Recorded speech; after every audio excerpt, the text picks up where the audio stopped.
Good day, and welcome to part 2 of 8 of the For the Win Force Technique workshops. My name is Gabriel Quenville. I'm the reconditioning specialist for the Canadian Armed Forces out here at Base 4 in Cold Lake. I'm a clinical exercise physiologist and I'm certified through the Canadian Society of Exercise Physiology. If you missed last week's video, the link is in the description below. We learned how to get up from the prone position and run forward, a 9-part progression that will help you do so most efficiently and effectively. This progression will help you get up and run from the start lines and from the center line of the rush component of the force test. If you've been here to this video before, feel free to skip ahead to the progression that you're on. Otherwise, listen in. There are 2 common mistakes that I find people make on the rush component of the force test at the turnaround lines. And we're going to cover an 8-part progression today that's going to help you improve on these 2 mistakes. The first one is distancing yourself from the direction that you want to go when you get up from the prone position. When you're down in the prone position at the turnaround line, I want you to pay careful consideration to where your feet are. Draw an imaginary line where your feet are, and the goal is to get up and to start running with your front foot on or in front of that line. The common mistake that I see is people jumping forwards and away from that line. So the yoga mat is going to be my line here.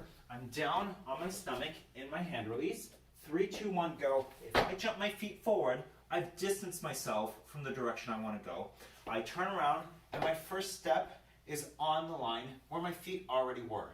What if there was a way to get up and start on that line rather than distancing myself, getting back to that line, and then starting again?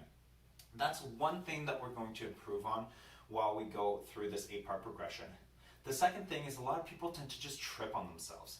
I find a lot of people either trip on themselves when they jump forward and they don't know how to turn around properly, or they come into that deep lunge, the progression that I recommended for the center lines. Coming into that deep lunge here, turning around, and then my right foot is on the left side of my body, my left foot is on the right side of my body, and as I drive my left foot forward, it catches on my front foot because it's on the wrong side of my body, and here I go and I fall. In order to compensate for that, most people will tend to take a wide step, therefore doing this arch coming out of the turnaround, increasing the distance that they're running, which is something that we want to avoid.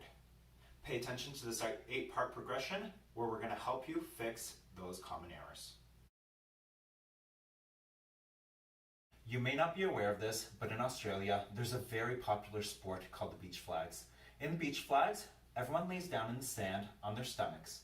3, 2, 1, go. They get up, they turn around and run about 20 meters to pick up a flag that's stuck in the ground. If you don't get a flag, you're out. And there's one less flag than people. Go back and start again.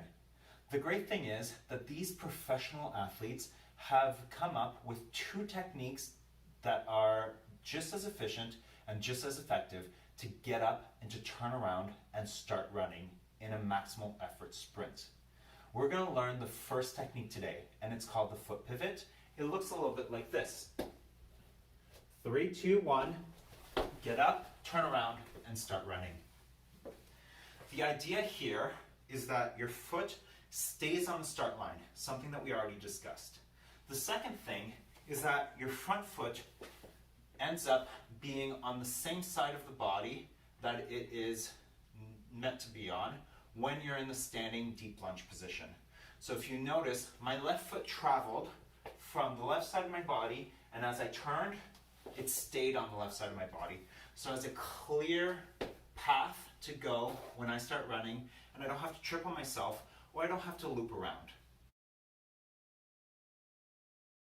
Before we get started with the progressions, as always, listen in to the general disclaimer. In response to COVID-19, PSP is offering virtual fitness to Canadian Armed Forces members. By using social media platforms, the virtual fitness classes tailored to Canadian Armed Forces personnel become accessible to all. Participants who are not Canadian Armed Forces members recognize and acknowledge that their health, age status, physical fitness levels are unknown, and it is entirely up to each individual to assess their ability to participate in this class. Since it is preferable to consult your physician before beginning any exercise program, we invite all participants who are not Canadian Armed Forces members to consult the Get Active questionnaire of the Canadian Society of Exercise Physiology and its reference document. If you experience any pain or difficulty during the exercises presented in this video, it is recommended that you stop and consult a healthcare provider. If you are a Canadian Armed Forces member and you sustain an injury during this video, please remember to fill out the CF98 forms. Progressions 1, 2, and 3, 1 being core, glute, and quad activation. Progression number 2 being core, glute, and quad activation with 10 hand releases, followed by 10 scapular push-ups, 3 rounds.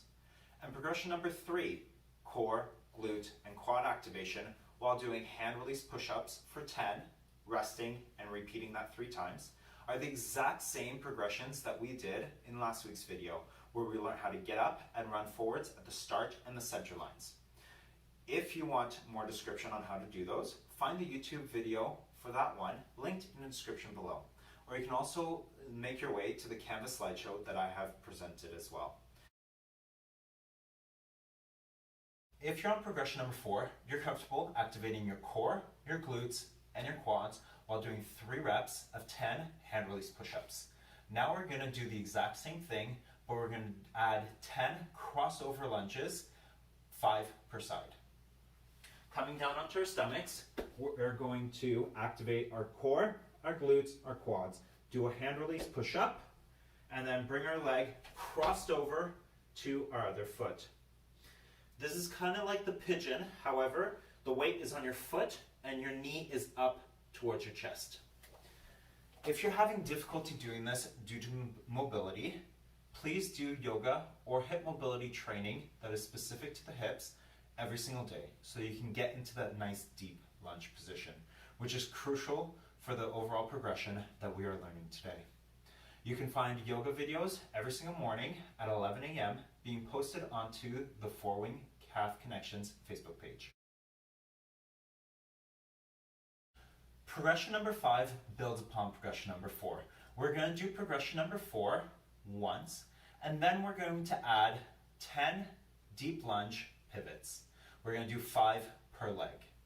So basically what we're going to do is do our 10 hand release push-ups into our crossover deep lunge. Once we've done 10, 5 per leg, we're going to do 10 total pivots. You're going to be in this position, you're going to switch into the opposite position, come back down. You're going to do 5 per leg for a total of 10. Once you've done that once, take a rest and repeat that 3 times total. Remember that your foot should be crossed over. So once you've pivoted onto the opposite side, your leg should now be on the same side of the body that it's meant to be, as well as your front leg. Progression number 6 is going to look very similar to progression number 5. The only difference is that our hand release push-up into our deep lunge is going to be done in one movement. So we're going to be doing 10 hand release push-ups into deep lunges, 5 per leg. Then we're going to follow that up with 10 low pivots, 5 per leg. We're going to rest and repeat that 3 times. However, your hand release push-up into a deep lunge is going to look a little bit like this. Hand release, everything's tight, 3, 2, 1, twist onto the side in one movement. Notice how my back foot moved? That's totally okay, because when I pivot, I'm going to come back up onto that front leg. Once you feel comfortable with progression number 6, we're going to add the run into progression number 7.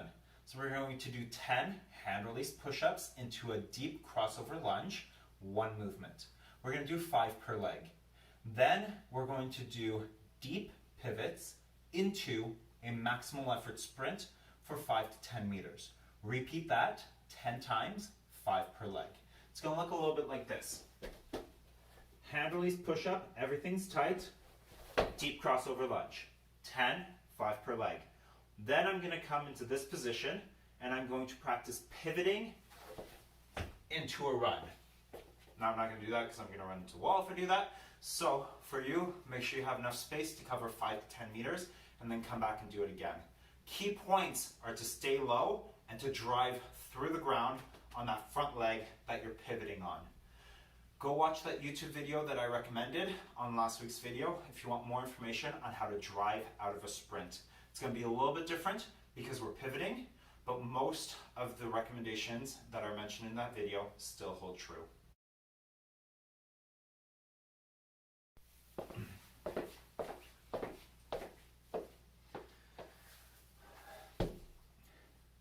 Now that you're comfortable getting up into a deep lunge in one movement, and you're comfortable pivoting and running in one movement, let's turn those two separate movements into one.